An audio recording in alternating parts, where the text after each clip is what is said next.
Good afternoon student, it's Amit sir here again. Now we'll be discussing about business studies syllabus for year 2020-21. Your book is been divided into two parts, part A and part B. Part A consists of 50 marks and part B consists of 30 marks. In which in the part B, chapter 9th and 10th have weightage of 15 marks and chapter 11 12th also having weightage of 15 marks. Here chapter 1, 2 and 3 will be of 16 marks. Chapter 4 and 5 will be of 14 marks and the rest chapters will be of 20. 50 and 30 makes 80 marks and the rest 20 will be based on your project work which should be attractive. Now we'll be discussing each part one by one. Part A, Principles and Functions of Management. In the first unit, Nature and Significance of Management. So we'll be learning about management concepts, objective and importance. In this we'll be understanding about the concept of management, what is effectiveness and efficiency, discuss the objectives of management and its importance.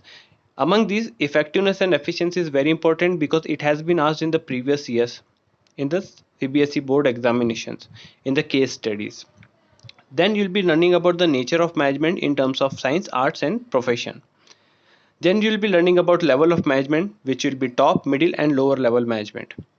Then you will be learning about the management functions.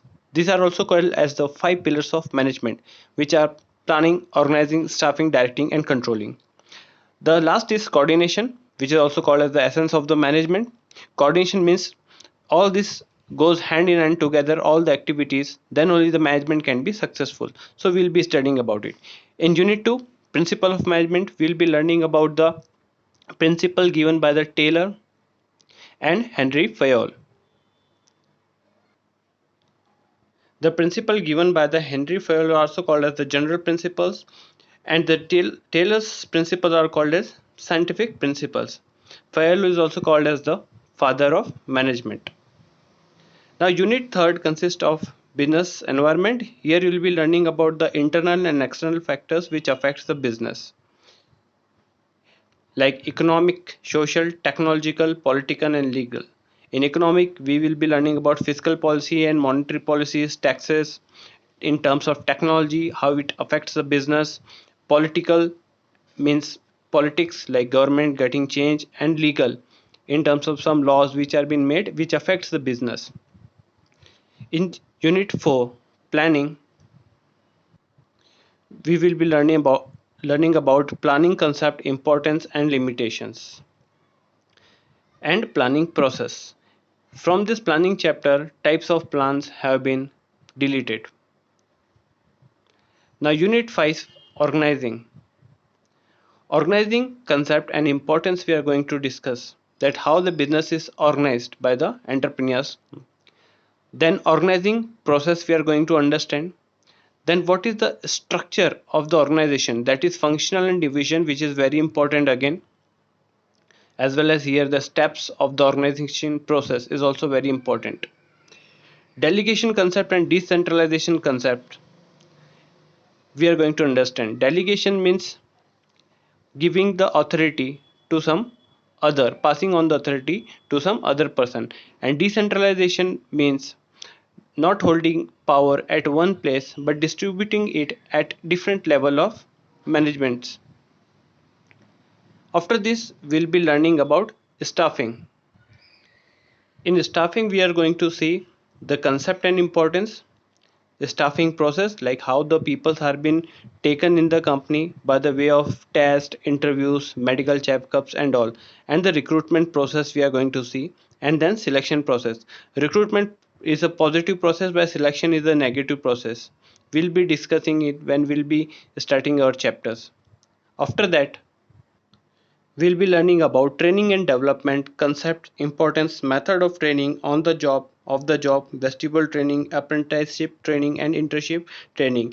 This will be teaching us about how the training and development is done in the companies, because training an employee is very important in the company. Without training, a person cannot be productive in the firm. Now unit 7 is directing. Directing means giving orders, instructions. This includes directions. So directing concept and importance we are going to see. Then what are the elements of directing? Then motivation, that how can you create that inner urge inside the employee so that he will be more productive at work. Then leadership qualities and leadership types we are going to see. Then communication concept we are going to look. Formal and informal communication part. Here the barriers of communication part has been removed by CBSE board for this particular year. Unit 8 controlling. The here will be understanding about the controlling concept and importance step in process of control.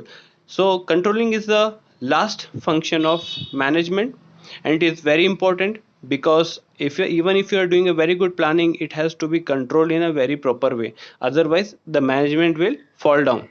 So this is a very important part, controlling in itself. Now let us see at the part B, which is business, finance and marketing. So unit 9 is having financial management. Here we'll be learning about the financial management concept, role and objectives.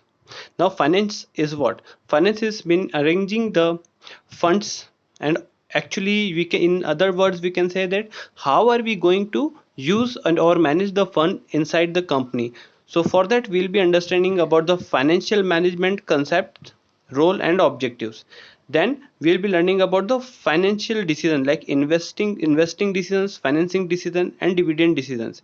Investing, like where you're going to put your money, like purchase of machinery, raw material, etc.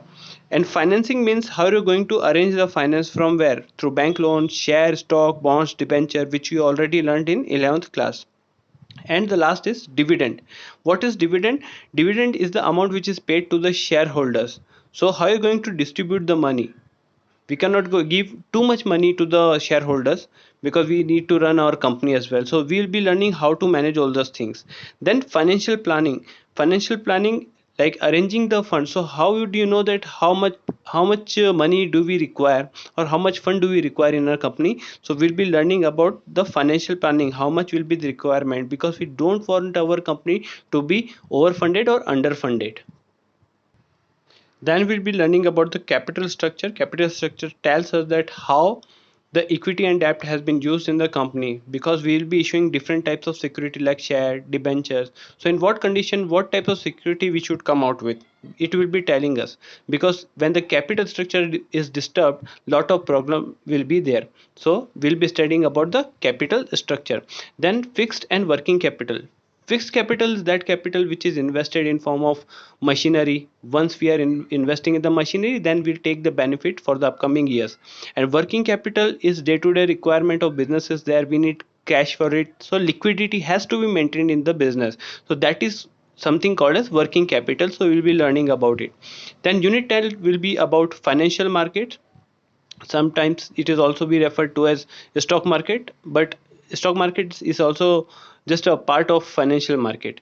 So here you'll be learning about the financial market concepts, its function, that how does it work, and its types. Now money market and its instrument. Money market is nothing but when you require money for short term funds, you can take it from money market. So we'll be learning about it. Then capital market, also called as stock market, we'll be learning about the concept, primary market and secondary market. That primary market is a place for the new securities, new shares which comes into the market through IPOs, initial public offers. And secondary market is also called as stock market, where the shares are bought and sold. Method of flotation in the primary market. So the method is also important, that how the flotation of primary market means they are trying to say here that how the shares will be brought in the public. Flotation means it's a process where you're going to bring the shares and selling it to the public. So how it is done, so we'll be learning about it. Then last one is stock exchange, its meaning, function and trading procedure. Now in India we have two popular stock exchanges like National Stock Exchange and Bombay Stock Exchange. So both the exchanges are very important. Their index are also very important, Nifty and Sensex. So we should be having understanding about this stock exchange also. so that it will help us in Viva questions also and making project as well. Last is SEBI. SEBI is Security Exchange Board of India, established in year 1992, and we'll be learning about the functions and objectives of SEBI. And SEBI is a regulator of the stock market or financial market. All the activities are under the SEBI. Unit 11 is marketing.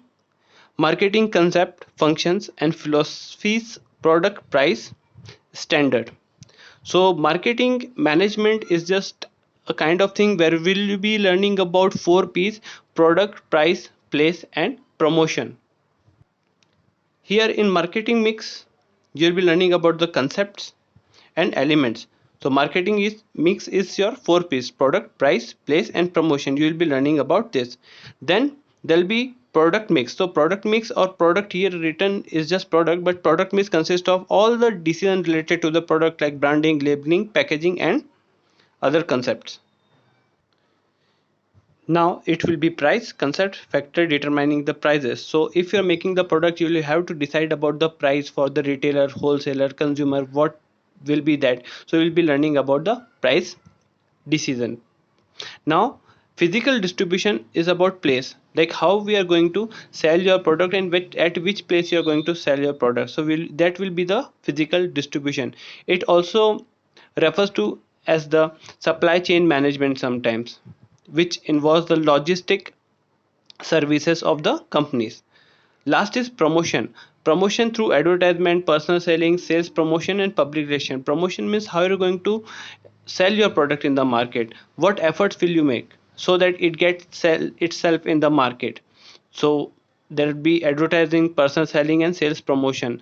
It is just for done for pushing the product towards the consumer so that they can buy and a company can earn lot of profits.